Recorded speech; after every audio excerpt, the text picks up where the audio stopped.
کسی شخص نے یہ سوال کیا کہ حرام مال پر جو ہے زکوٰۃ کیسے ادا کرتے ہیں، تو مجھے مفتی محمود صاحب کی بات یاد آ گئی۔ ان سے بھی کسی نے اسی قسم کا سوال کیا کہ حضرت حرام مال سے زکوٰۃ ہم کیسے ادا کریں گے۔ سوال کرنے والے شخص کے ذہن میں یہ بات تھی کہ میں جب یہ پوچھوں گا تو مفتی صاحب یہی جواب دیں گے کہ حرام مال پر زکوٰۃ نہیں ہوتی، میری جان چھوٹ جائے گی۔ لیکن مفتی صاحب کا جواب اس کے برعکس تھا۔ مفتی صاحب نے فرمایا کہ ہاں حرام مال پر بھی زکوٰۃ ادا کی جاتی ہے، لیکن تھوڑا سا فرق ہے۔ فرق یہ ہے کہ حلال مال میں جب زکوٰۃ نکالی جاتی ہے تو اس کے لیے نصاب شرط ہے کہ 7.5 تولے سونا ہو، 52.5 تولے چاندی ہو، یہ اتنی رقم ہو۔ لیکن حرام مال کے لیے کوئی نصاب نہیں ہے۔ پھر دوسری شرط جو ہے حلال مال کی زکوٰۃ کے لیے یہ ہے کہ اس پر سال گزرا ہوا ہو، 1 سال گزر جائے، جبکہ حرام مال کے لیے یہ شرط بھی نہیں ہے۔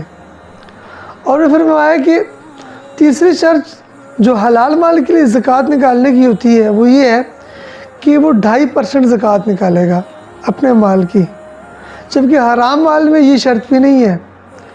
حرام مال کے اندر وہ پورے کے پورے مال کی زکوٰۃ نکالے گا۔ اور چوتھی بات جو مفتی صاحب نے بتائی وہ یہ بتائی کہ حلال مال میں جب زکوٰۃ نکالی جاتی ہے تو اس میں ثواب کی نیت کی جائے گی، اور حرام مال میں جب وہ نکالے گا تو اس میں جو ہے وہ ثواب کی نیت بھی نہیں کرے گا، سارے کا سارا مال بغیر جو ہے ثواب کی نیت کے صدقہ کرے گا۔ تاہم مفتی صاحب نے یہ بات سمجھانے کی کوشش کی ہے کہ حرام مال جتنے کا جتنا ہے نا، یہ سب صدقہ کیا جائے گا اور اس مال پر ثواب کی نیت بھی نہیں کی جائے گی۔